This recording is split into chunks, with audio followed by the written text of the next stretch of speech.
remote. It's remote. In a world, one man, blah, blah, blah, laying down the law. That's my intro.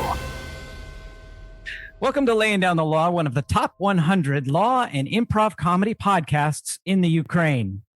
If you're the first time listening, we take real legal cases, usually out of law school textbooks, and we get the top improv comedy performers to improvise completely made up comic scene. Today, I want to introduce my guests. First, welcome back to the show, a brilliant comedian, improviser, co-creator of the legal comedy hit show Law and Disorder, and the founder of Sweet Relish Films, my friend, I hope, Ms. Lauren Michaels. Yes, you're my friend. Hello. Right. Thank you for having me. Next, Lauren invited her friend. He's an actor, writer, stand-up comic, graduate of the Second City Conservatory program, where he wrote and starred in Mental Hell. And he's been seen as the star of the film Apocafish as Camilio Salamander, the one and only inimitable Jeremy Harlin. Yes. Thank you for having me. Thank you, Jeremy. Thank you for coming. I hope by the end of this we're friends, or if not, maybe you'll never speak to me again. I'm sure we will. Awesome. Well, I'm thrilled to have both of you on the show. Let's get into the case of the week. In my excessive and obsessive preparation, I asked Lauren 3 minutes ago, what should we talk about today? And Lauren said insanity. Clearly appropriate. So I then went and Googled what is the law of insanity, since I barely remember. But talk about the legal defense of insanity under California law, which is that you can't be found guilty of a crime if you're legally insane when you committed it. I'll talk about California's law. It's called the McNaughton rule. And there's sort of two aspects of legal insanity. Either you don't understand the nature of the act that you're performing. So just being insane isn't enough. You have to literally not know what you're doing, or be unaware that what you're doing is wrong. And what happens is when someone is charged with a crime, they're arraigned, you can plead guilty, not guilty, no contest, and not guilty by reason of insanity. The way insanity works is it's an affirmative defense, meaning that it affects the burden of proof in a criminal case. Typically, the prosecution, they say, you have to prove your case beyond a reasonable doubt. And the idea being that the job of the defendant's lawyer is to introduce doubt. Mm-hmm. If there's doubt that's reasonable, then you don't convict. Because insanity is an affirmative defense, the burden goes the other way. And so the burden is on you as a defendant to establish the elements of the insanity defense. So it's not enough to just present doubt that whether or not you're sane. And honestly, if we took a broad view of insanity, very few people would be convicted of crimes, because most crimes involve, people that aren't well for one reason or another. Right. So you have to find that you're legally insane. It's a much, much higher burden. Okay. For example, imagine a woman has broken into her neighbor's house and she's stolen a vacuum cleaner. The reason she broke into the house, she says, I'm not guilty by reason of insanity. The reason being that I thought that was my vacuum cleaner. So I'm not guilty of theft, burglary, or robbery, because I was taking back what was rightfully mine. Okay. All right. Or you can imagine someone who has schizophrenia believes that he's been endowed by God with the role of taking care of troubled children. And so he sees an 8-year-old get in a fight with his mom in a grocery store. And he says, well, God has put me on this earth for the purpose of rescuing small children from abuse. So I'm going to take this child and I'm going to bring him in the car and I'm going to go take him out for ice cream. And I'm not kidnapping him. I'm rescuing him from his parents. Oh. So it's to work, right? In order to be legally insane, you have to meet the McNaughton test. So that the McNaughton test comes from someone named Daniel McNaughton, who had paranoid delusions, and he thought that the government was out to get him. He attempted to assassinate the Prime Minister of Britain and instead shot someone who worked for the government. So he was put on trial for attempted murder, but he was not guilty because he's legally insane. It made him impossible for him to know that what he did was legally wrong. Okay. So it doesn't matter whether a condition that's temporary or permanent. In that moment, right. Yeah, in that moment. Wow. That's cool. Right. So think of another example you might think of is someone who is depressed. And they're so depressed that they walk into the Gucci store and like, you know what's going to make me feel better is if I have a brand new Gucci bag. I'm very depressed. I'm very sad. So they go and they're like, oh, this is a nice Gucci bag. And they walk out the store with the Gucci bag and they get arrested. They're taken down at the arraignment hearing. They plead not guilty by reason of insanity because I was super, super depressed and I really wanted the bag. Well, that doesn't go to her ability to understand that the theft is morally wrong. And she's not legally insane, probably really depressed. There might be some other issues there if that's how you're solving your depression. But that's not going to be a legal defense to the crime of theft. So it's almost like the motivational factors are what will prove the legality of your insanity. Right. The issue is in criminal law, we have this idea, and it's Latin, so it's very fancy. That's why you have to pay thousands and thousands of dollars to go to law school. Slow it down for me, Billy. Or listen to a podcast for free. But there are two elements. There is the actus reus and mens rea. Mens rea, I've heard of. I don't know why. Mens rea was, is that my cousin Vinny? Is that why? Yeah, probably. Okay. Yes. Okay, go ahead. Yeah. I have never actually watched My Cousin Vinny. I know it's like a crime. I've been a lawyer like for all this time. You're a lawyer that hasn't seen My Cousin Vinny. I have not seen My Cousin Vinny. You're a lawyer who does comedy that hasn't seen. I haven't seen My Cousin Vinny. I know that's a crime all by itself. That's okay. I also haven't seen Die Hard.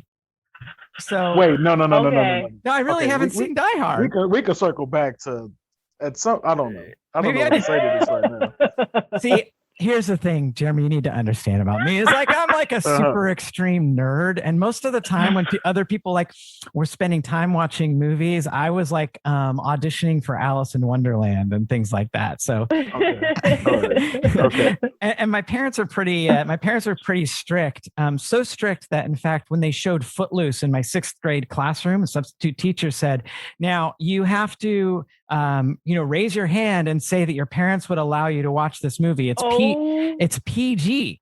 And I raised my hand. I'm like, my parents don't let me watch PG movies. So the rest of the class watched Footloose while I sat with my back to the classroom and didn't watch it.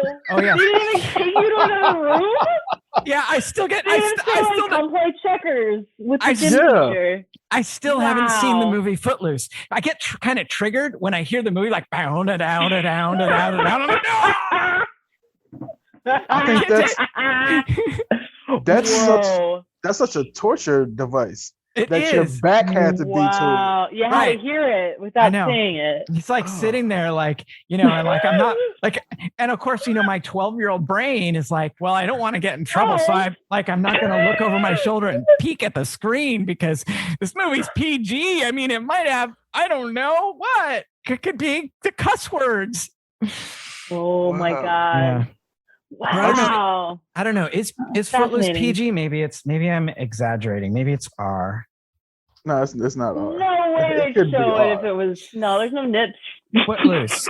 No, it's for sure PG. Yeah, it's PG. Yeah. I don't think they even curse. Because the whole movie's making fun of conservative people that can't handle dancing, and you literally were that in your class that couldn't watch I was just about to say, a movie about conservative people who don't want to watch it.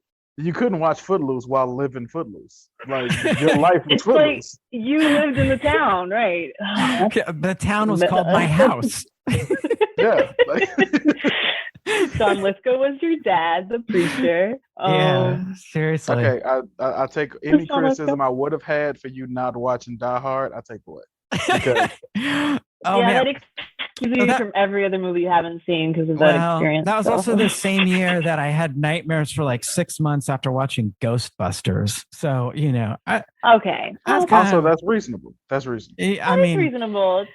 I don't know. Especially Reasonable. the second one, that with that painting. Ooh. Anyway. Oh yeah, and like I was just totally freaked out. I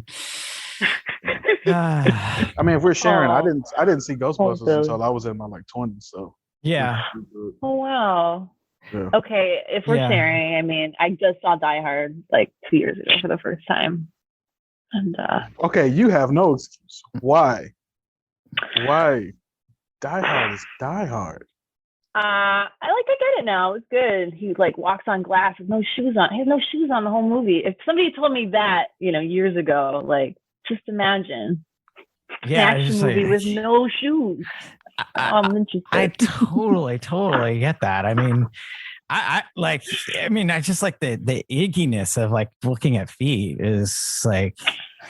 I think I have a resistance. If something's super popular, I'm like, eh. Like Britney Spears came out, and I was like, one-hit wonder, no, thank you. See, I'm the whatever people like. I'm like, I don't know. I am the exact opposite. I have to see it because I have to. Does it live up to it? Britney Spears comes out, everybody loves it. I have to listen to her. Is she great? Is Die Hard really a classic? I have to see it. I have to So almost do like. You agree then? She is that great? Is she? I know Britney Spears is completely overrated. It's completely overrated, but I was like, I get why people love her. I'm like, yeah. I grew up with Mariah Carey, so when I heard somebody sing like, I'm like, yeah, I'm about to say Mariah Carey. I was like, singer, there's right? another girl like Christina, like in her same, who's a way better singer. Like we're not. Yes. Yeah. But Die Hard, like just the lines alone. There are some great lines, and what's his face? Alan Rickman playing a German guy is funny. Yes. I do enjoy watching old movies because like they have accents, even though they shouldn't sometimes. But more on that later. Okay, speaking of old movies and my parents, so I got from my dad for his birthday a subscription to Netflix, and by the way, he may or may not be listening to this podcast because he just recently installed the podcast app on his phone, and he's like, I'm figuring out how to do this, so he might end up hearing this. But they're like, so we watch Netflix, but we don't watch the ones that they charge for. Does Netflix charge extra for movies? No. It's all one flat rate. Okay, that's what I hear. I mean, unless they still do like DVD rentals. I don't think so. I don't think there's like an extra charge for it. No, I'm sitting there, kind of like scratching my head, and I'm like, it's all. Wait, I'm like, did you guys see Footloose maybe on there? Yeah, I'm trying to think. Did they jump onto another platform accidentally? Well, they do have the other one. They do have. Hulu will get you. Amazon. Yeah. So I don't Amazon, know. Yeah. Anyway, right. Mom Amazon, and Dad, if you're listening, I'm sorry. I promised not to make jokes on the podcast about you, but I just did. Oh, that's too big a promise. I'm a jerk. Come on. Yeah. Look, it's your story too, okay? Yeah. I was there when they said it, and so that's how I'm validating making jokes about exes. My story too. Yeah, exactly. Oh no, exes are totally fair game. Like you don't have. I'd say with exes you go to town because like what are you gonna do? Like have it be more awkward? True. Right. Like I think you burn that shit down. I don't. There's two I wouldn't talk about because we're still cool. The rest of them I agree with you. It's completely set the house on fire. I don't care. The two that I'm still friends with, I'll talk about. I'll just give one of the other exes names. And, kind of like disguise it. Of like, yeah, Teresa did this when it was really Sandra. I just don't want Sandra to know I'm talking about it. Like, yeah, just let it go. Yeah. I thought about, LA Times has it's like open submission, like, right, you're dating horror stories. And I thought, I could because if somebody was like, "How dare you use that?" then they'd be admitting that it was them. That would be worse. Oh, is that the Right? the LA Affairs section in the LA Times? Oh yeah. Yeah. Oh, I don't wait. I'm It's about. in. You It's know in. what? Yeah, I know. I know. My ex just published the story, Oh really? and yeah, it got published in the Let me LA. look it up. Oh, I probably read it because I read that thing. I'm like, I love oh, those. this is interesting. Yeah. It was quite a discovery when I was like, huh, this isn't me she's talking about. Hmm. Like this sounds That very was familiar. yeah, I was like, okay, this isn't me. She's not talking about me. Who is she talking about? If I'm her, I thought I was her most recent ex. It's yeah. There's some like investigative reporting needs to happen right in there. Yeah, it was quite a discovery. She was like pandemic, and I was like, wait a minute, we broke up during the pandemic, and this isn't me. Where did that's a whole Yeah. nother tangent. That's another tangent. Well, they ought to have in the LA Affairs section. They ought to have, they have letters to the editor. They ought to have like Yes. response to LA Affairs. Like yes. I would like to put my 2 cents about what that.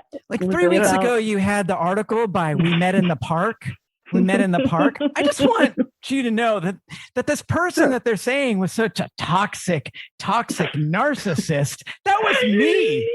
Okay. Yeah. And I'm not toxic at all. I might be a narcissist, but not toxic. Which is why I'm writing to defend myself. Yes. Exactly. Exactly.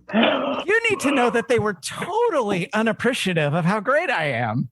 Yes. That's the other side of the I story. want to write my own article stating why I'm such a great person, and they're the ones who actually was the toxic person. That's right. Paragraph 1. I do love how like toxic and narcissist are like the dating buzzwords now. Oh, sure. Well, there's just so many. Yeah. There's so many out there. Yeah. That's also so true. Like, yeah. I'm sorry. Toxic and narcissists. I think most of the bad people are all toxic and narcissists. Well, there's one level further, which I discovered personally, and that's psychopath. Oh, psychopath. Oh, yes. Speaking of burning it down. Yeah. Speaking of burning it down. Speaking of like burning it down. Like I was like, oh, this is a difference. No remorse. No, like, no shame. Okay, so now since we're talking about insanity, I think the technical. I'm going to look this up in the what is it called? The DSM-5. They have psychopath and sociopath. Yeah, I believe so. I believe sociopath is the no remorse, no sense of other people's existence, and psychopath is more totally unhinged from reality. I think. See, I've always got those mixed up. I've never been able to decipher between the two. I know Angelina Jolie in Girl Interrupted is a sociopath, and psychopaths are often murderers. First Google hit under difference between psychopath and sociopath. Tells you something about my search history. Well, Psychopaths are classified as people with little to no conscience. Sociopaths have a limited, albeit weak, ability to feel empathy and remorse. Psychopaths can and do follow social conventions when it suits their needs. According to verywellmind.com. Yeah, that psychopath, I think I'll still stick with that. That's what I was dealing with. Yeah. Mm-hmm. I was about to say, so what is like the Joker? I need examples so I can really grasp this. Is Joker a psychopath? Well, now which Joker are we talking about? Because there are a few different takes on the Joker. I'm going Heath Ledger Joker. Heath Ledger Joker. Is he a psychopath? Because he didn't feel like, he seemed like emotionally he had nothing other than wanting to burn it all down. I love that that's the theme that we're on. Just burning it down. Just burn it down. Mm-hmm. Yeah. He wasn't even interested in profit or anything. He wanted to just create chaos, right? Where I think psychopaths have more of a specific interest for gain. Yeah. Okay. And I mean, I'm thinking about the recent, I didn't see the Heath Ledger one, but I did see the one with Joaquin Phoenix. Okay. Oh Yeah. boy, love him. And yes, yeah, that's a good and one too. What's weird is I saw that like a couple of months after seeing the one where the quasi documentary one. What was the hell was the one that Joaquin Phoenix did where he's I forgot the name. It's like a mockumentary, but he's like, I wasn't really all. No, yeah, not I don't know what that was called. It was very disturbing. I'm not really here or something. Yes, like, I'm not here. We're like all that. doing coke, and then the camera guy's on coke, and like, I think it's I'm not here. I'm not here. Casey Affleck. Yeah, I think he got divorced after that. I'm still here. That's what it is. Yes, I'm still here. Yeah. Yeah. And then there's like this whole art imitating life thing going on, because you have the scene where the Joker is on the talk show, and it's like the same scene as the one when Joaquin Phoenix is on Letterman, and I'm like, what the frick is going on here? I literally don't understand what is reality and what is fiction. And then I went into the Gucci store and I took a bag. What's real anymore? What's really going on here? What is going on here? Yeah. Oh, well, man. we're in the time of subjective truth, people. So that's who's to say? That is true. I was like, in insanity, does the prosecutor have to prove that I'm sane, or do they just have to lay out the facts of the case? So the way a shifting burden of proof works is it's like if you have the burden of proof and there's doubt, then it goes against you. So so if they take the example of the Gucci bag, the prosecution shows that you went into the store, that you walked out with the bag, and that you intended to do that. It wasn't an accident. You walked in, you took it out. The store clerk was like, I said, hey, don't take that bag, and then the defendant's like, yeah, I guess that's what they said. Then and the burden on the insanity defense is like, if it was the Joker or something like that, it'd be like, well, the bag was not real. It wasn't really there, and I don't really exist, and neither do you. And then so that's you have to show that by a preponderance of the evidence, which is like more likely than not, like 51%. So the prosecution will want to disprove that. And they'll want to say, well, look, when you were, I know you're saying you're the Joker now and nothing's real, but, I saw you doing coke with Casey Affleck and it looked pretty real then. So I'm not so sure that you don't know what you're doing. I'm more sure that you're just fooling around and pretending that you don't know what you're doing because it suits your psychopathic desire.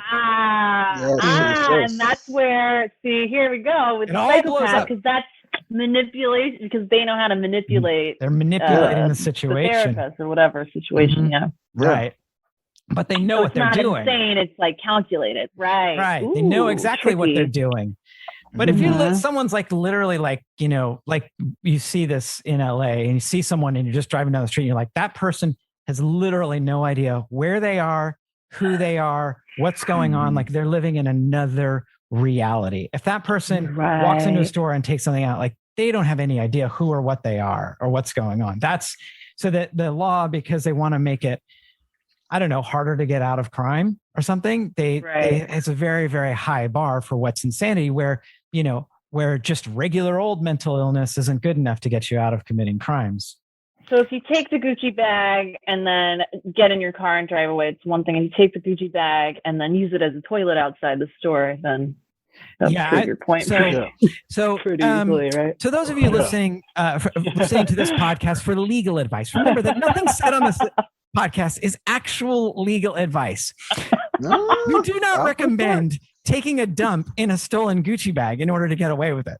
There's no recommendation here. We're just rich. Just saying hypothetically. Now I will see. I will only push back because will they keep the Gucci bag as evidence, or do I get to keep it after I take the dump and stay with it? Because then I'm like, all right, cool. You Yeah. take the dump, you clean it out, you get a free Gucci bag. That's now Just that saying. that's mens rea right there. That's Yeah. mens rea right there. That is one guilty mind right there. If they keep it for evidence, then yeah, don't do it. But if I get to take it afterwards, That's a good point. All right, I think we got a lot. Gross. we Okay. have so Okay. much, so much. Interesting. Yeah. So okay, so mens rea, you're saying that's like guilty mind, and what was that other Oh, actus reus is the guilty act. actus reus? So that's Okay. the actual thing that you do, like taking the Gucci bag. I have an episode that is still in post-production where we talk about actus reus. The example would be, let's say the crime is being drunk on a highway. If you're in your house drunk and then the cops come in and they carry you out onto the highway and then say you're guilty of being drunk on a highway, you didn't have the guilty act because you didn't actually physically go onto the highway. You were drunk in your house, which is not a crime. Right. Being drunk on a highway is a crime. So there's no actus reus. Right. Guilty Okay. act. Reus. Actus Okay. reus. Reus is the Latin for, I think, guilty or bad or something like that. And then mens is mind, like mental health, and actus is like acting. Okay. A very lucrative actus reus, very lucrative career. God, some cops would do that though, right? They Oh, like, for sure. you know, they like Oh, hit for you sure. and drop Oh, yeah, a they knife, have. all that kind of Yeah. thing, right? Oh, for sure. Yeah. Playing Yeah, drugs, all of that stuff. Yeah. We have no love for the law enforcement personnel on this show. We have no love for They them. make it that way. That's I very true. wanted to, I tried. right? I tried. I tried, but I have. They just make it very, very hard. Yeah. It's not so Oh much my that they're God. bad apples. It's like there are a couple good apples in a really bad barrel. I think that's right. Yeah. that's what it is. I think yeah, it's like what Chris Rock said in one of his stand-ups. He said they say it's a bad apple. He said, but this is one job you can't have bad apples because you're responsible for people's lives. Yeah. He said if you had a couple of pilots that crashed a couple of planes, you wouldn't say, "Oh, United is fine." They just have a couple bad pilots. They'd be like, "No, Pilot code, we won't mention it. I'm never flying United again." Like Yeah. you had like 4 or 5 crashes. No. Yeah. No. Yeah. There needs to be like, yeah. And I think people who, like one of my son's friend's father is a police officer. He's a very nice man from my experience, but that doesn't mean like it's just like anytime you're defining an entire group of people by one person, good or bad, it's a logical fallacy. Absolutely. Because it's not a monolith, no matter who it is or where it is. Yeah. Also, when he's like saying hi to my son at his house, it's not the same thing as whatever he's doing on his job because I have no idea what he does on his job. Yeah. Right. So there's God. that. Oh my God. I was in the train station and, it's like train cops that just hang out in the station, and these guys were just like shooting the shit, they weren't paying attention to anything going on.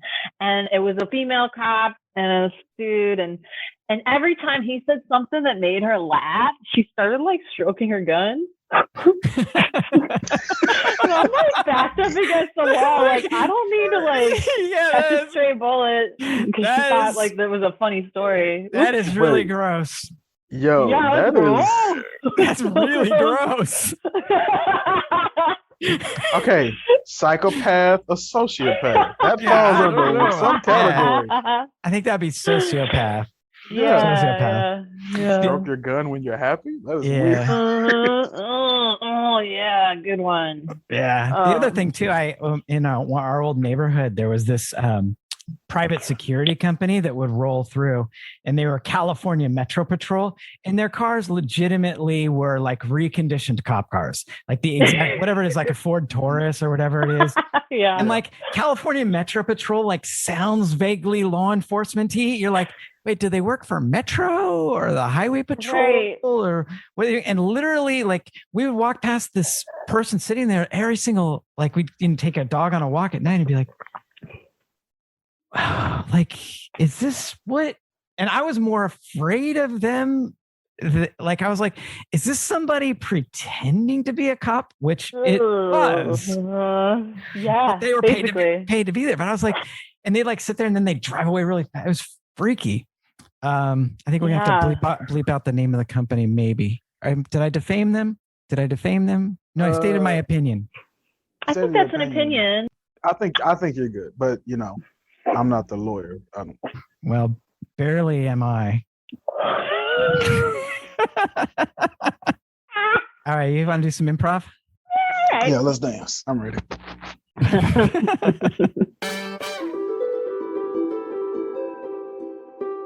Officer Harold, I just wanted to let you know, I saw that dance move you did back there, and I just want to congratulate you.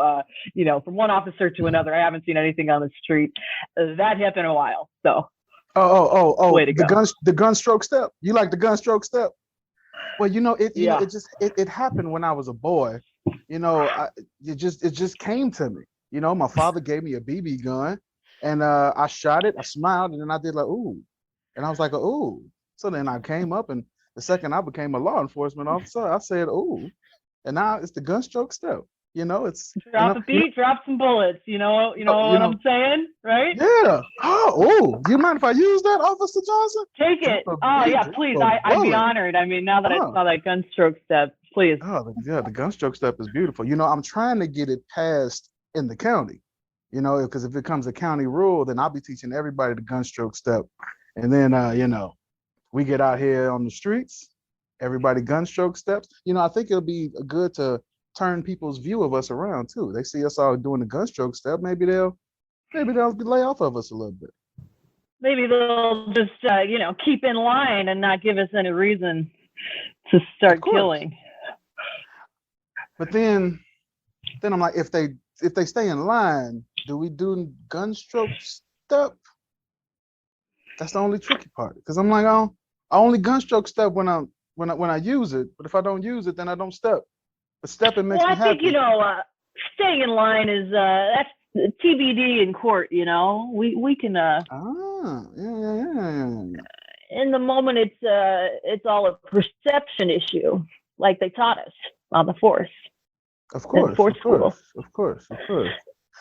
You know, there was the police academy, and then there's force school, which you know, I did some extra time there just to really get used to force. Really, extra time? Now I did the mandatory 2 days, and then I was out of there. You did extra time at the force school. Oh, it was voluntary. I mean, I thought, what kind of cop do I want to be? The most forceful one possible. And I think strength comes from force and weapons. Fascinating.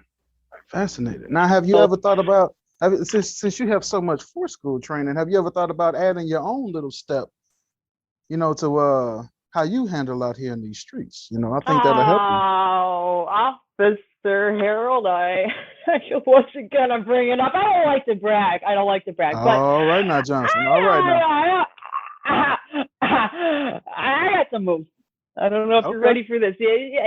You got your vest on, right? Okay. Oh, I got it here. Okay, just making sure. You know, you don't know what might happen, but this is what I call, you know, pop, and lock it up. Pop, and lock it up. All right, I'm ready to go. So, yeah, it starts with pop, and then all of a sudden we got handcuffs around your ankles.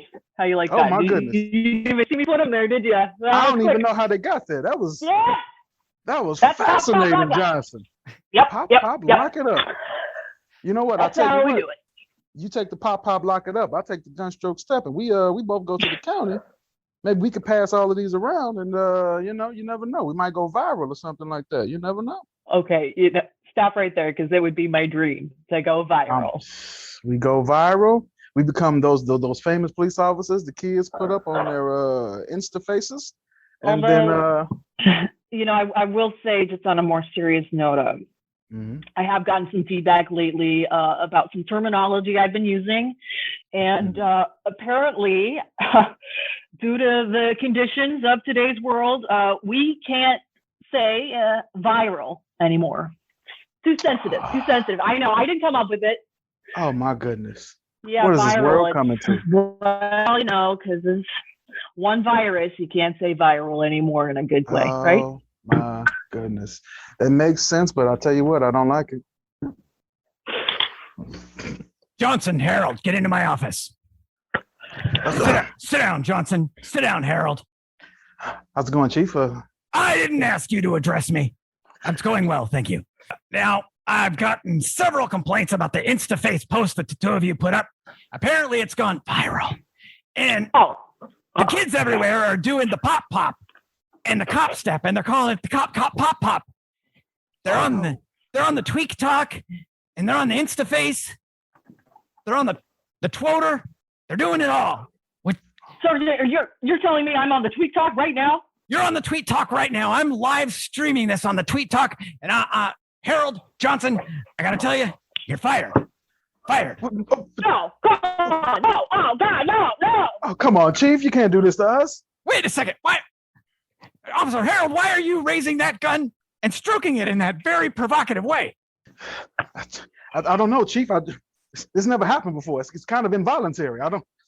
It usually happens when I'm happy, but now I'm getting this angry sensation, and I just can't stop for some reason.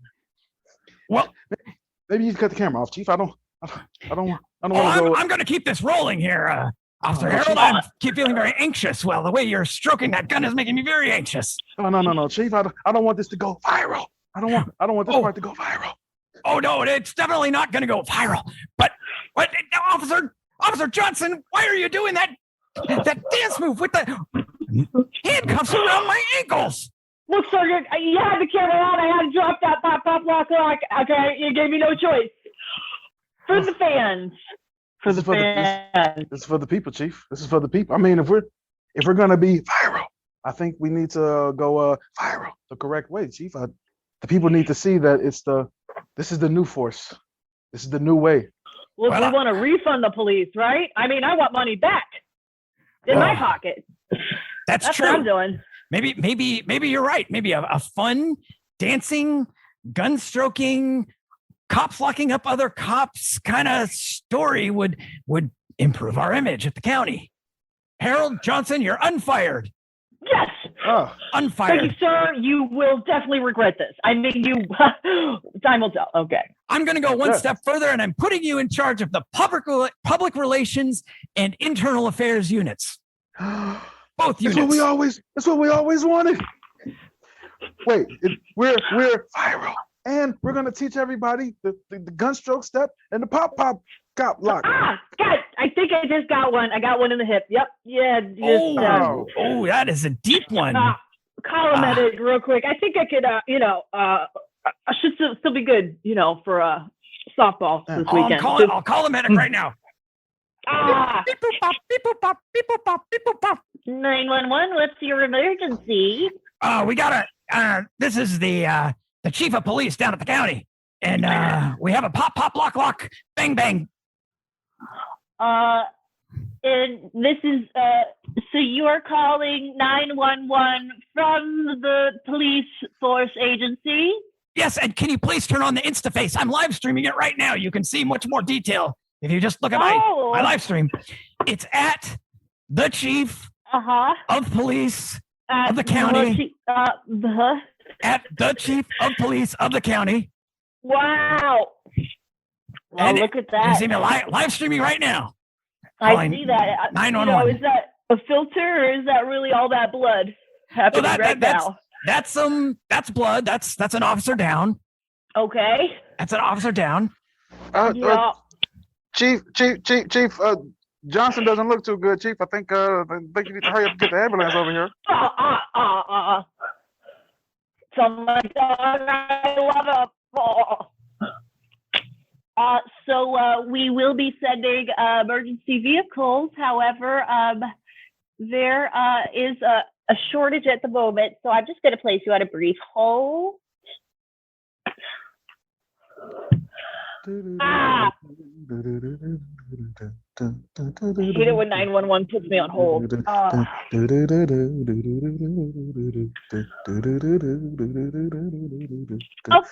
and so just I would suggest if you could rice, elevate, rest, ice, compression. These are go-to tips for any kind of wounds, really. So, I really appreciate that. I'm sorry, I had to take another call right now. My son was calling about his soccer practice, so I just I could hold. I'm very That's distracted. fine. Okay, yes, okay. Hold on, I'm gonna just text him right now. Yep. Dad. Yeah. Sorry. Yes, I'm just yeah. What is it, son? Dad, you said you were going to take me to the game later, Dad. Yeah.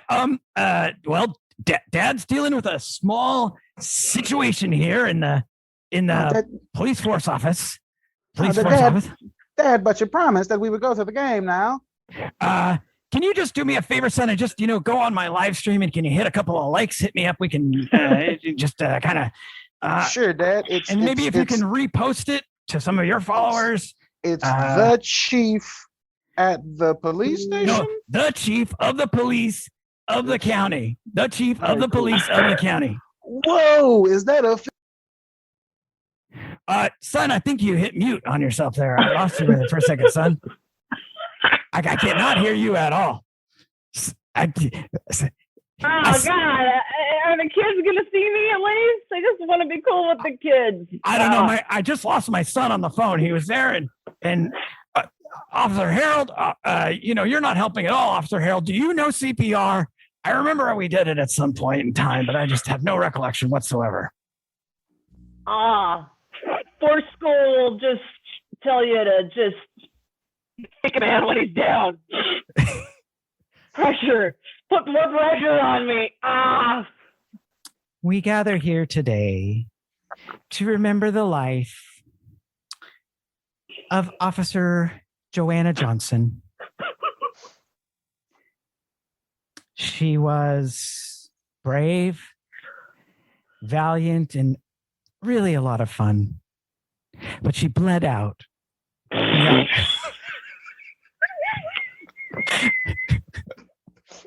In the office of the chief of police. She'll probably be best remembered for a few things. Over 41 incidents involving locking people up in handcuffs around their ankles. 32 times she was investigated by internal affairs.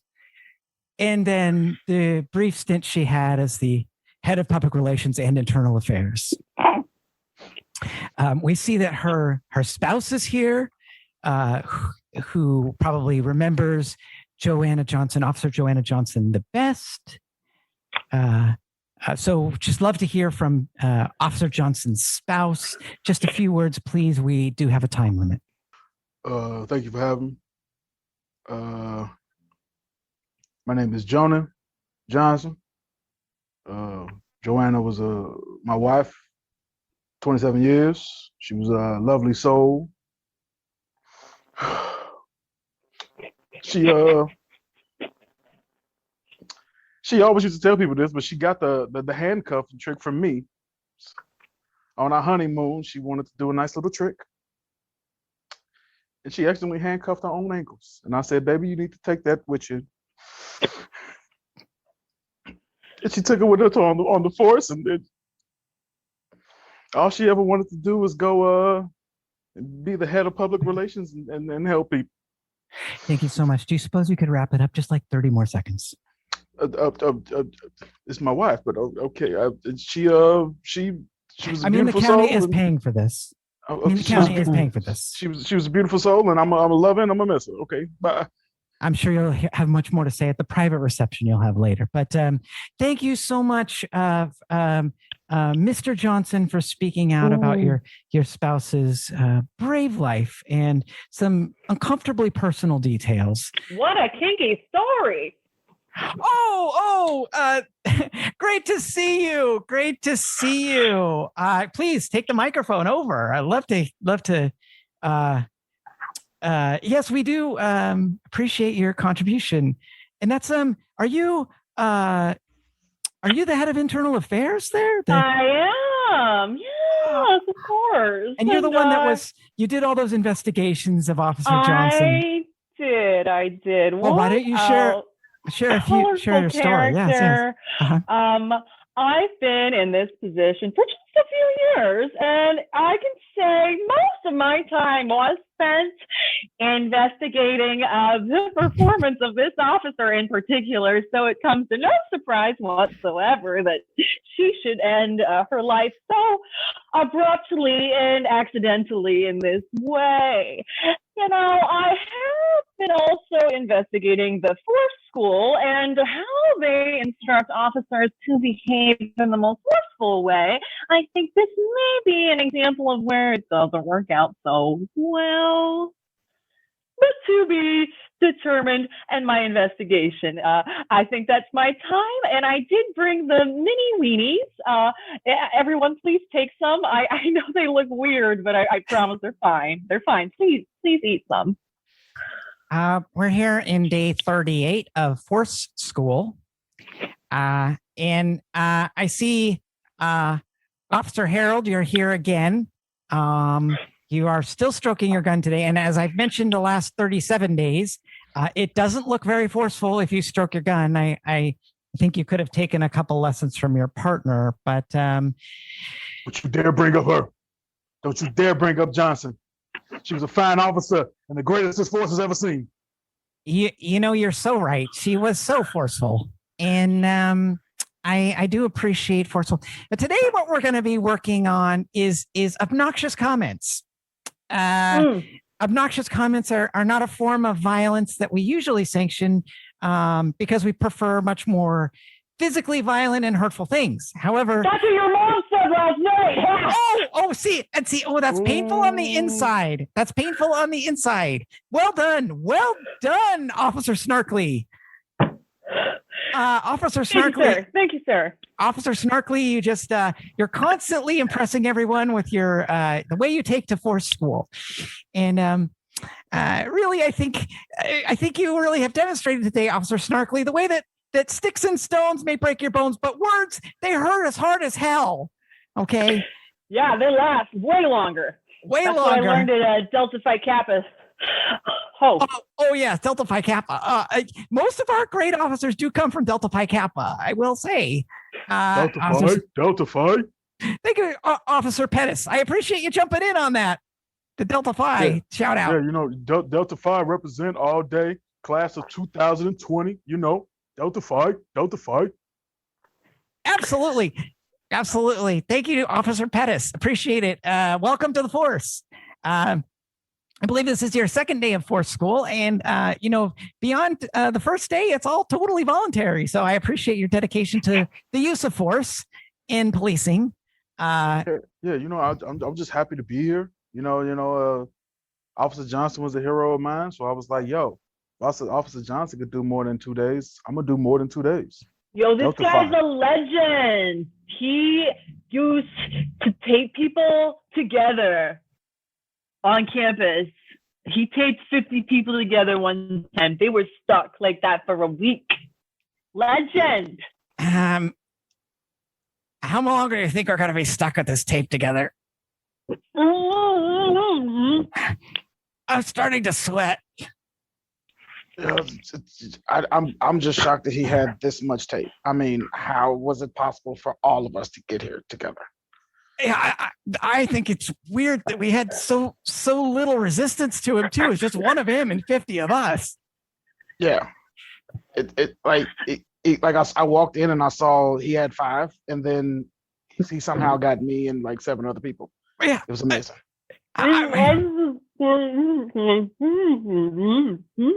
Yeah, what she said. I mean, I think we just shouldn't have been, so easily compliant with just, a spoken order from someone who's clearly just a bro. I mean, but Hey, he had some. I didn't learn critical thinking in public school, and also I was just following orders, and I thought it would all work out. But he had such a forceful voice. I kind of just froze in the moment. Well, I was just coming to see if you guys were okay, and then before I knew it, I was also being taped together. Also, like, at some point, somebody's got to come for us, right? Like, we can't just stay here forever. Like, eventually, I'm gonna get snacky. The other thing, excuse me, I just wanted to make a comment. The other thing is that the tape's not really that strong. It's just like kind of like Scotch tape. Like maybe if we all tried, we could break out of it. I don't know. I'm a compliance major, so I comply with everything. That's how I roll. But it's just a thought. All right, class, this is Compliance 101. Now, everyone, Simon says sit down. I'm already sitting. I was sitting before he was sitting. I mean, I was sitting when you said all right. I mean, but I said so fast though. But I was definitely sitting also. Okay, yeah, that was just a little Simon Says joke because that's how we're going to operate in life. Some people may call you a sherson or part of a sheeple. A singular would be a sherson, and that's your first vocab word of the day. Everybody, write it down, please. I already wrote it down. I wrote it down so fast though. Like, I brought a note card in advance because I knew you were going to say that. I mean, I thought. I mean, Okay. I didn't know. I mean, I hoped. Compliance isn't a competition. So how about you write that one down? Okay. Of course, it's not a competition. I wasn't competing. I'm never competing with anybody. I wasn't competing either. I was just listening. Okay, let's do a little role play. What would you do for a Klondike bar?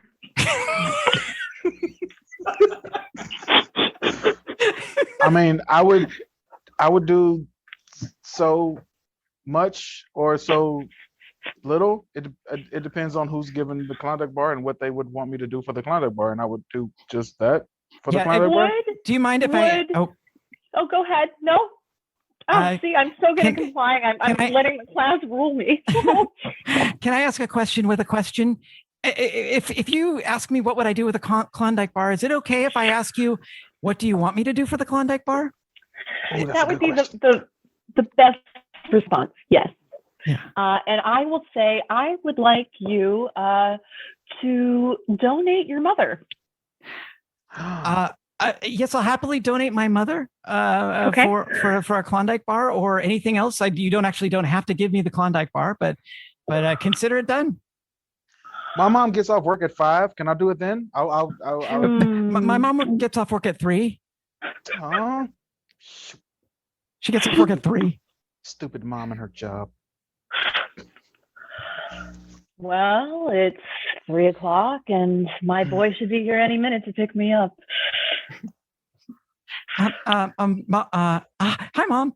Can you just jump on the back of my Vespa? Okay. Okay. You did bring your old mama a helmet, didn't you? Yeah, I got the helmet's inside the Vespa seat. Here, let me hand it to you. And Okay. You know what though?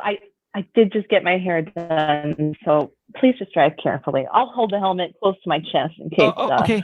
Something should puncture my heart. And Mom, I was wondering, not to inconvenience you too much, but maybe if you thought maybe you could put on those the handcuffs I have on the back seat, that would just be it's for a school project. It's not. I mean, only if you want to. No, I mean, I'll hold the helmet for you, Mom. I don't want to inconvenience you or put you out in any way. I did say I was holding it close to my chest in case you were about to puncture my heart, and it seems as though you've just done that by asking me to handcuff myself. someone safely while we're riding through traffic on the back of your Vespa. You're so right, Mom. You're so right. And I was just trying to follow your lead, and how you always wanted me to be successful in school and do my school projects. So I understand that my late nights and compliance 101 and 102 kept me away from you, Mom. And I'm sorry about that. And you understand that having a mother that taught you to be this compliant is going to set you up to be perfect in any relationship moving forward. Right? I do know that, Mom. I so appreciate it. And perfect. I'm perfectly set up because I always know what to do because all I need to do is ask you. Jonathan, thank you for taking me out. Finally, I was really hoping you would. I've been, I'd had a crush on you for a while. And so, hey, thanks for, finally suggesting that we do something together. It's my first time bowling. Can you believe it? I hope that's okay. Bowling. So, I hope you're going to like it because, bowling is like a thing, like not everybody likes it. So I hope you like it. And, it wasn't really an idea. It was that the word bowling was on the wall when I saw you and asking you out. So I just thought, what should I do? And I was like, oh, we could go out. And then you're like, okay, bowling. Yeah. So I hope you like it. Yeah, I guess I'll just grab one of these big heavy balls now. And, do you want me to I could pick it all hold for you and you could carry it over to the aisle. I've never been bowling before. Is that how it usually goes? But I don't know. Is that how you want to do it? If you want to carry the ball, I'll carry the ball for you. It's fine. Oh my God, I see my ex, Kevin. Oh yeah, you should definitely talk to him. Hey, how are you? How's it going?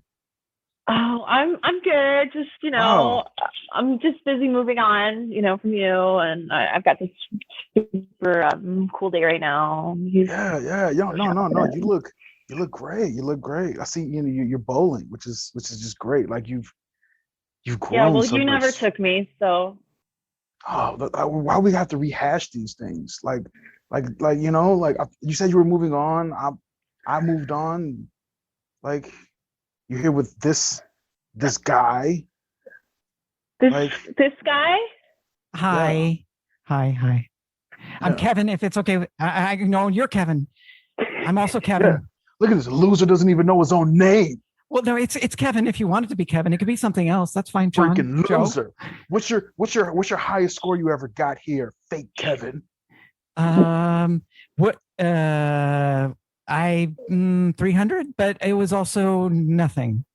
Horse Malarkey. You've never gotten a 300. I'm the only guy who's gotten a 300 here at the downtown bowling lane. You guys better not fight over me, okay? Wait. I'm sorry. Is that reverse psychology? Because if you want, okay, so you want me to fight over you, okay, Kevin? She wants me to fight over you, so that's fight. Here at the downtown bowling alley. You want me to fight this loser for you? I'll tell you what. Why don't we bowl? One bowl, winner takes the girl. If that's what you want me to do, Kevin. I mean, yeah. Is that okay with you, Patricia? I was really hoping somebody would actually get hurt, though. So I don't know. I'm kind of over it now. Okay, well, no, you want me to get hurt? Okay, I'm dropping a bowling ball on my foot. Okay. Ow! Oh my God! What the hell? Bro, you okay? You just dropped a bowling ball on your own foot. Are you okay? Do you want me to be okay? Because if you want me to be okay, I'm totally okay. Yes. Yes. Oh, but drop another one on your other foot, please. Oh my God! I'm trying to be mad at this loser, but he's so kind of turning me on. I can't walk anymore. Oh my goodness. Patricia, pick the guy up off the floor. Okay. I'm bleeding out of my feet. Can someone get this guy some ice? So, let me get this straight. You dropped a bowling ball on both of your own feet, shattering both of your fibulas. Yes, I wanted to be compliant. And so Patricia said that she wanted to fighting hurt words. Kevin wanted to beat me, and it seemed like a good solution at the time. Do you think will this be covered by my insurance? Absolutely not. You're going to have to pay out of pocket. So there's tissues on the table. There's tissues on the table if you want to cry. So how did it feel when Patricia said that she liked that you dropped the bowling ball on your first foot and said, do it again? Like, what emotion did that occur up in you? No, is there emotion I'm supposed to have? Because I think happy,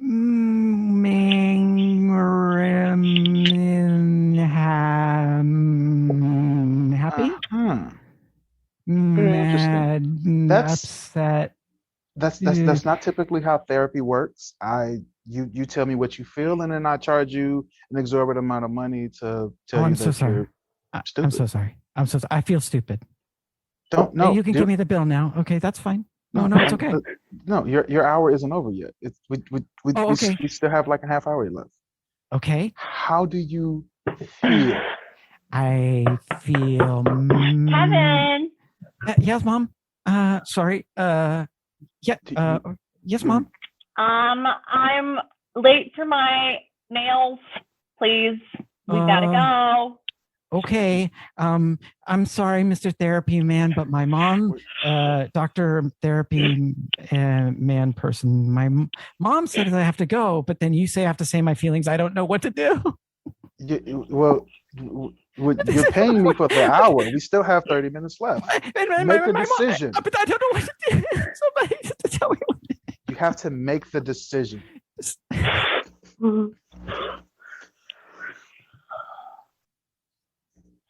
So here we are in a swimming pool, and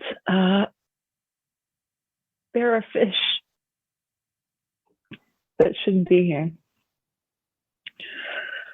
No. Clearly someone imported them. Yes. Yes.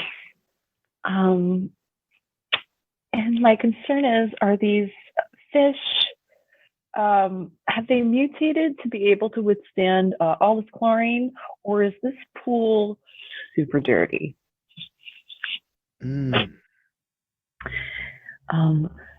Either way, I really want to get out, but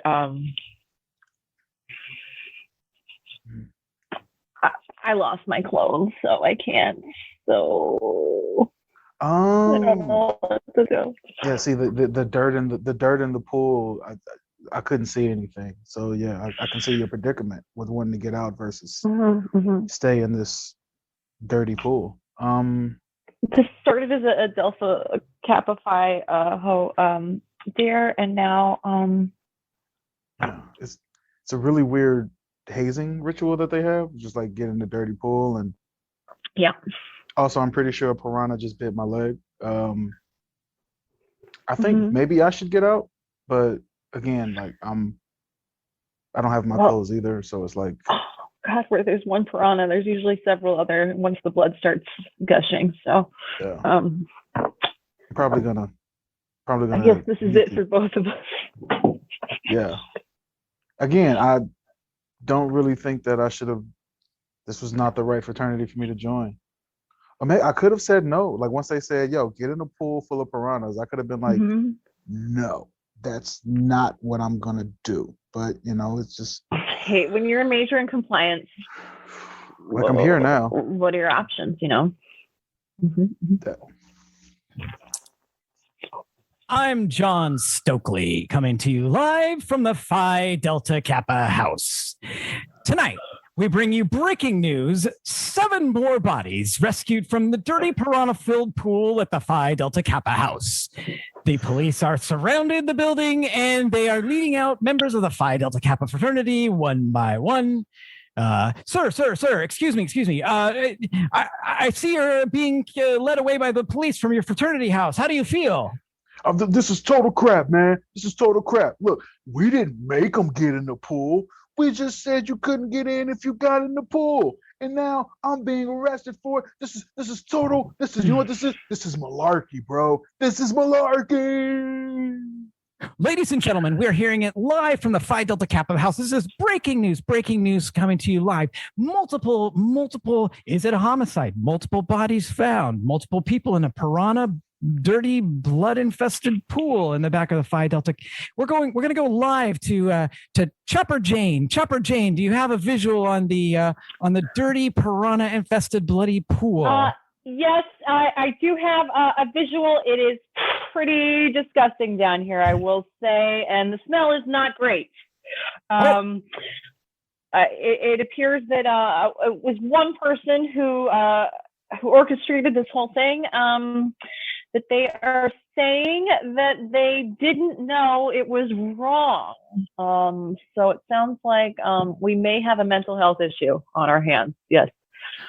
Well, ladies and gentlemen, we're going to cut away to our legal expert. We're going to cut away to John Stostmeyer, attorney at law. He's a criminal professor, Attorney Stostmeyer. Can you give us a little bit of intuition about this potential explanation of, I believe it's the Malarkey defense? Well, thank you for having me, first of all. Yes, the Malarkey defense strictly states that if I suggest you do something and then you do it, am I criminally responsible for the actions? I mean, as my client has stated on many occasions, they suggested that they get into the pool, but they did not forcibly make them get into the pool. I believe it was Malarkey versus the state, 1968, that it first came about, and that is the defense that we shall be presenting here today. Thank you so much, Attorney Stossmeister. Do you have any additional comments regarding the potential outcome of this case? I believe that we shall win. This is absolute malarkey, pun both unintended and intended. My clients have done nothing wrong. This is a tradition that dates back from Kappa Phi back to 1921. You fill the pool up with piranhas, and do they get in? That's neither here nor there. The fact that these students got in and then they found themselves bleeding out in the pool based on the piranhas is absolute malarkey, as I stated, both intended and unintended with the puns. Yes. Cut to 1968 Malarkey case. Come to order. This is the courtroom of Judge Smith. Here, the defendant, Mr. John Malarkey, enter your plea. First and foremost, Judge, Your Honor, you enter your plea. Guilty. Because, this is my opening defense, Judge. I'm not done yet. Because this case, as all the other cases that have come before it, have been absolute malarkey, pun intended. You see, Judge, Your Honor, I have done nothing wrong. All I did was walk into the store and grab a bag of chips and then sprinkle some chips onto the ground, and then the person came and they slipped on the chips and died. It's absolute malarkey that I should be held responsible for someone slipping on the chips and killing themselves. Absolute malarkey. Not guilty by way of malarkey defense. Objection! Sustained.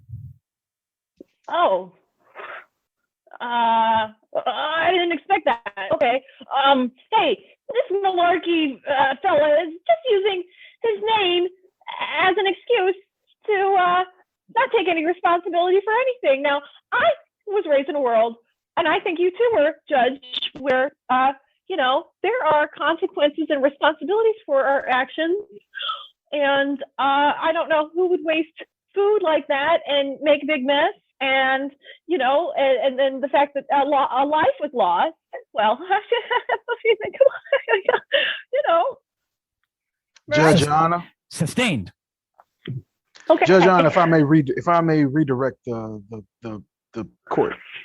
Sustained. Okay. Oh.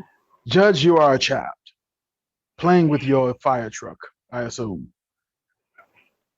Guilty. Your mother comes, yes, your mother comes down the stairs and she trips on the fire truck and she goes flying, heels in the air, hair matted, pearl necklace all over the ground.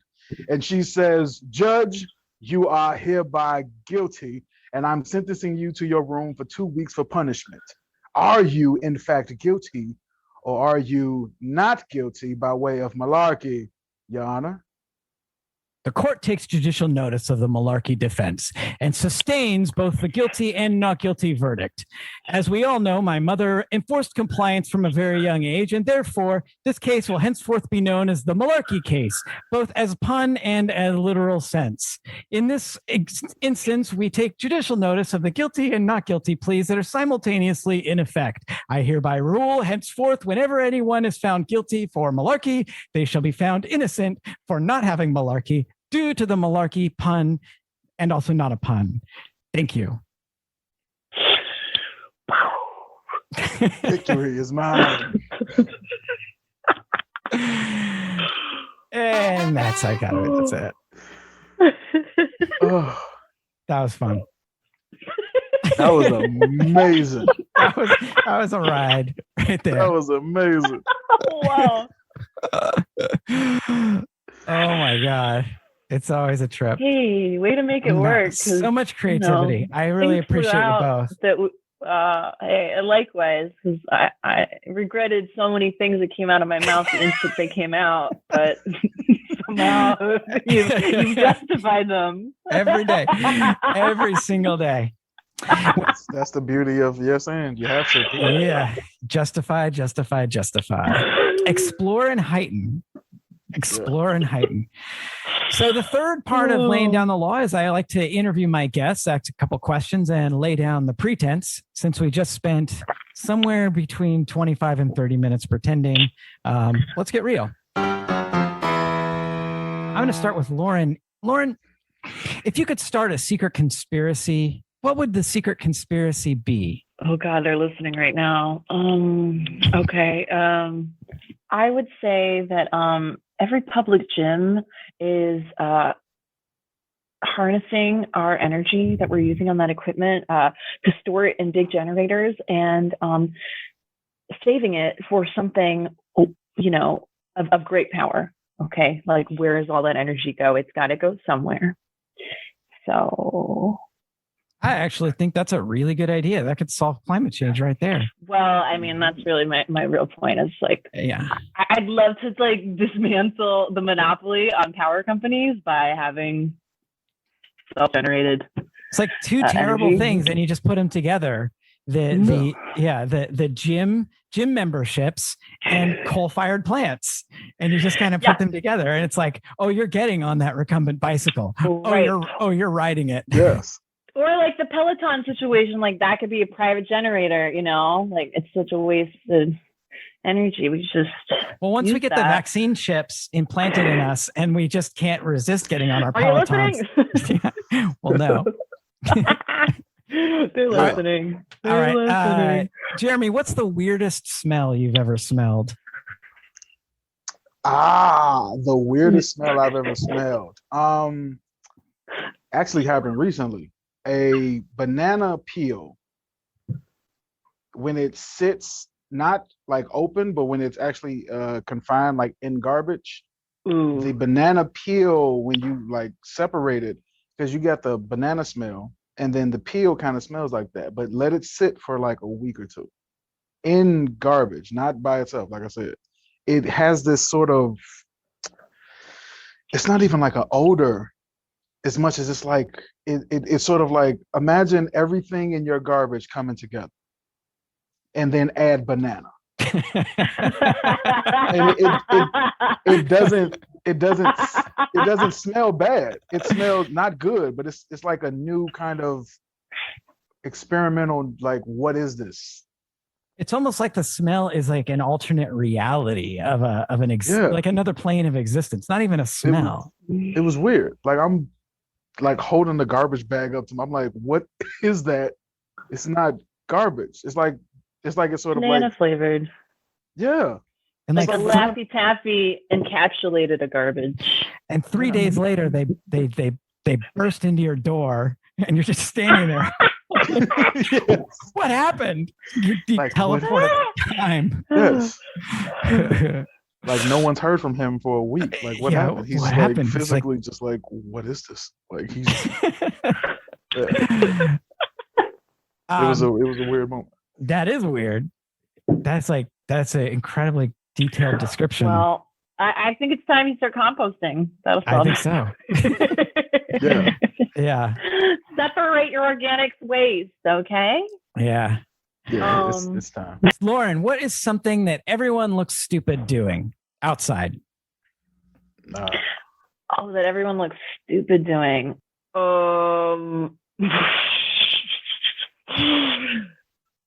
Eating salads. Nobody looks good eating a salad. It's like big pieces everywhere, always something in your teeth. That's true. That's The really worst true. thing to eat like on a date or something. Like, That's true. Hmm. Especially salad plus braces. It's like just yeah. nightmare. Either, it's fine chopped enough that you got to do a scooping, or the chunks are too big that leaf is like hitting all around your lips before it actually goes in your mouth. Because you gotta like Right. you get everything. Yeah. And the other thing is like if you're on a date and you're having a salad and then the other person's having something like a taquito that they can eat Right. in like 3 bites and they like pick it up and they're like they're just waiting for you for an hour. Yeah, oh god, and it's so You're like time standing consuming. there and you're like I'm Yeah. full. You had like 4 bites. No, I'm really full. Yeah. It's also one of those things that you should chew a lot, but it's hard to remember that in the moment yeah. sometimes, Oh yeah. You may choke on a salad. It's really embarrassing. By the way, is kale food? Is kale food? I don't think it's food. I like it, but only cooked. I think raw kale is for rabbits. That's I really don't crazy. think it's like are there nutrients in it? Because I'm not really sure. I don't. I would it's- bake the shit out of that until it's just crispy, textury stuff. It's lettuce, Probably isn't not it? at that point. I thought it was lettuce. Isn't it a type of lettuce? No. It's Nuts. definitely lettuce adjacent. So relative. And I'm gonna be honest with you. I haven't heard of kale. It was like 5 years ago. All of a sudden, kale existed. I was like, Well, this is it was new a garnish plant? for like 1,000 years, and somebody decided, hey, let's put it in Let's eat it. smoothies. Okay. because we live in the richest country in the world, we're like, let's eat something that we don't eat. Let's eat something that's not food because we're like, we don't have enough amazing food, but we're going to eat something that tastes like disgusting. It's like I've had lettuce. I've had spinach. Like Yeah. I need a new leaf. I need a new green. Yeah, it's like it's a I'm so superfood. bored. Yeah. Well, you It's- get like bored with your options, right? First Yeah. world problems. What else is there? Yeah. I'm gonna eat something that I don't eat because it just goes straight through me. But okay, whatever. There's a saying. I think I learned this. It's like an Ayurvedic saying for your digestion. You should drink your food and chew your liquids for the best digestion. But I don't know who can do that really. Wow, that is like Yeah. What? that is like serious. That's like you really meditating when you're doing that. Right. That's apparently supposed to, but I can't eat without watching something, so I can't pay attention to that. So I feel like part of being wise is like saying things that are just impossible to understand. It's like yeah. levitate while also embodying the thing that you aren't. I mean, I don't know how to chew hummus. That's the thing, Yeah. right? It's just like Hummus is more like it's like a food lubricant, right? Yeah. You're not actually chewing it. You would just like brush it up against your teeth with your tongue. That's what. Yeah, yeah. It's like you're like, I got this carrot. There's no way I'm eating this carrot. So I'm gonna need something to lubricate it on the way So it down. can go straight down. Exactly. Jeremy, what is the most ridiculous fact that you know? The most ridiculous fact that you know? The most ridiculous fact that I know. Ooh. I was gonna go sports, but no. Let's go a little deeper. The amount of money of the top 5 richest people on the planet Ooh, ouch. Together or individually? individually. Who are It's- they? What is it? I don't know who they are once you get past Bill Gates. The last I just know the numbers. It's Like it's like Elon, Buffett, Gates, and yeah. Walton. I don't know who thing. I don't know who number 5 is. It's like the Walmart people kind of cycle in and yeah. out of that last But yeah, position. that's a weird fact that I know, and I've known since I was like 20. I just keep up with who the top 5 are. And Bezos, he's up there but now, yeah. yeah, Bezos is number 1 at 170 by himself. Bill Gates jumped up to number 2 with 153. Buffett is third with 145. Elon was number 2. He actually dropped recently with 142, and I forget who number 5 is, but they're at 125. I love how these guys love to get like pat themselves on the back. Like I give half my wealth away to charity every year, but like half your wealth is still more than everybody has. Yeah. That is And crazy. you can't really pat yourself on the back when you give half your wealth away, and then come tax time you don't have to pay it. So it's like you get it right back. So you're Yeah. giving it away to get it back. Also, the fact that Warren Buffett and Bill Gates have actually been in the top 5 every year over the last 25 years consecutively, Mhm. which is another interesting thing. That is Which interesting. tells me just how much money they actually have. If you're top 5 richest person in the world for 25 consecutive years, even after taxes, they'll never say it, but those 2 men combined for like $1 trillion. And if you put all top 5 men together, they are richer than I had this. They're richer than 45% of the entire world. Like Put together. like countries, yeah. Put together. They're richer than 45% of the entire world, like countries. Well, the reason for that, Jeremy, as we all know, is that the as Ayn Rand explained, we have to invest in the producers. We have to invest in the producers. A is A, whatever the hell that means. But we have to invest in the producers and get everything out of the way of these, individuals, and then everything else they will, because they're so good at sharing, they will lift up the rest of us. Okay. With little brown boxes and electric vehicles and software that doesn't work. Sure. Yeah. I love how Bezos is like, I care about sustainability and I'm going to make this environmental. Is like, your whole company creates so much waste. Yeah. Yes. What? It's ridiculous. Also, the fact that Bezos is divided in 2, and his ex-wife has now given away my alma mater, like hundreds of millions of dollars, like the biggest gift they ever had in history. Wow. And and then who knows what's going to happen to Bill and Melinda. Yeah, I was thinking. I mean, they've been together long enough to not have a prenup, I would imagine. I'm sure there's going to be a lot of buildings named the Melinda. Maybe not Gates building. Melinda. They should build some gates. There's going to be a railroad across America called the Melinda Railroad. Yeah, seriously. Yeah. All right. I have a conspiracy. Real quick. Go ahead. I think that Bill Gates and Melinda Gates' divorce is strictly so he can keep most of his money. Oh, interesting. Yeah, I don't think that they're actually. I think they're getting a divorce, but I think it's only so that she can specifically take half or 51% of all of his assets, so that whatever is coming down within the next 6 months to a year, if he does global colonization. Yeah, like if he does take a financial hit, then it's like they can't touch her money because they're legally divorced. So then, like secretly, he'll still be what we'll say 152. Half of that, he'll still be at like $75 billion with her money. So it's like we're still good. Yeah, that does make sense.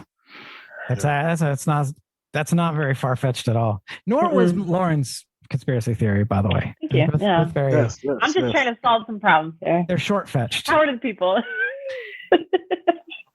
I'll go to Lauren first. This is a best day, favorite moment, a memory that you would want to relive or re-experience or embody. If you could go to it, or just that moment when it was like the world just seemed like everything was right. Actually, I have the first thing that came to my mind is this day I had on Fire Island, which is this teeny island off of Long Island in New York where families and gay people go to party. And it's so tiny, there's no cars or anything. You can see from one end of the island to the other. And I was walking on the beach and I had this thought of like, I could be like, I was so at peace. I thought like this, like if I died right now and like kept doing this forever, that'd be cool. This walk along the beach. And then it made me think of this, like, what if the afterlife is whatever you were doing in that last moment forever? Whoa. Yeah. Yeah. That was good. Good answer. Yeah. The end of that was so deep too. Yeah. I was Sometimes also on acid, but you know. So maybe, but it helps still too. It helps too. I know I was tempted to occasionally I mess with my guests and then they say something really deep and then I say, sorry, your answer's wrong. But I just couldn't do that to you because that was like just too honest. That was a B+ answer. Okay. That's great. That's really I know deep. it's good. I need room for improvement, or I'll lose all motivation. Cool. What about you, Jeremy? Question. Yeah, same question. Okay. In 2019, I had Mental Hell, and I was also in Bob Curry's show at Second City, and they overlapped for probably about a 2-week span. So my mom came out. She flew out to LA from Chicago to see me perform. And my Bob Curry like monologue that I have was basically about her, which was great that she got to see that, and she got to see Mental Hell. And she's never seen me perform because I didn't start performing until I was an adult, and it was always basically out in LA. I did all my performances. So it was the first time she got to see me perform. And when I got to do my Bob Curry monologue about her, I literally started crying on stage in front of everybody. And she's crying in the crowd. And we went over like by 5 minutes because I was late, but they was like, no, it's good. And yeah, I don't know. It's kind of like the culmination of all of my life led to that moment on stage. It was dope. That's amazing. That's amazing. Oh my God. Wow. That is a really beautiful story. Sweet. It's like the power of storytelling and authenticity and connection kind of rolled up all in one. Yeah. Thank you for sharing that. That was awesome. It was dope. And then just think about what Lauren said about like if your moment, what you said, if the moment in heaven was like the last thing you were doing. I was like, oh, I'm on stage in front of my mom, and this is heaven. If that was it, then it was like, let's do it. That's how you go out. I love that. That was beautiful, Jeremy. Thanks. All right. Well, you guys want to do a little shameless self-promotion? Are there websites, socials you want people to check you out at? Have you got stuff coming up? It's been hard, but I know because we've all been locked up for a year. But do you have anything coming out, Lauren, that you want people to look out for? Well, it's a work in progress. So I don't have anywhere to send people exactly. But follow Sweet Relish Films on Instagram. You can look me up. I'm back on Facebook. Be my friend. I did actually start teaching improv to non-performers. So I'm in the midst of figuring out a way to promote that. I was doing it through this company but then they were getting all the money. So I'm like, wait, I could just do it. So I'm working on that. That's awesome. How can people sign up if they're not an improviser and they want to take improv from Lauren Michaels? How can they get that experience? Okay. Well, God. I'm gonna get my Instagram back up. That would be at Lorange Mike, which is Orange MIC with an L in front. I'm gonna get that up today. I just forgot my password, but I'll do that. Or Sweet Relish Films. And then I'll start promoting that. I'm learning how to build a website too. So I'll come back on your show when I'm really got concrete information. Or if you just want to record like a commercial and just send it to me, like, hey Billy, put this up. Yes. We'll do it. Okay. All right. How about you, Jeremy? Where can people find you? You can find me on Instagram at king_Jeremy Harlin. I actually have 2 sketches that filmed that I will be putting up on Instagram within the next month or so. They don't have names yet, but if you follow me, you'll see those. Also, I have a movie that I filmed that should be coming out in like October. It's called Something in the Dirt, written and directed by Aaron Moorhead and Justin Benson. And I have another movie coming out in, I think it's November, called Breathing Happy, written and directed by a friend of mine, Shane Brady. So if you follow me, I will heavily be promoting both of those on whatever platform they come out on. King_Jeremy Harlin, KING_JEREMYHARLIN. That's my Instagram handle. Awesome. Thank you, Jeremy. Thank you, Lauren. Loved having you both on the show. You guys are so funny, and that was so much fun. Before we go, I'm going to do a public service announcement. I just want to give a shout out to the National Suicide Prevention Hotline. That's 800-273-8255, 800-273-8255. If you're feeling low, you're having a hard time, you're worried about someone, you need emotional support, the free Lifeline network is available 24/7 across the USA. 800-273-8255. You can talk to someone now, anytime. It's always available. It's always free, and it's always confidential. 800-273-8255. 800-273-8255. You are not alone. Nobody is alone. Laying Down the Law is a product of Beyond Unreasonable Doubt. It's produced by Jeffrey Feitner and Verboten Productions. Our music is Galactic Damages by Jingle Punk. Our cover art is courtesy of the Mighty Q. I want to thank all of our listeners, and if you like the show, tell somebody. If you don't, please don't tell anybody. And you can always reach out to me at Max Headroom ESQ with questions, comments, suggestions, or if you just want to dunk on me. I'm your host, Billy DeClercq, and I can't wait to get live and in person again. I want to thank my guests, Lauren Michaels and Jeremy Harlin. Goodbye.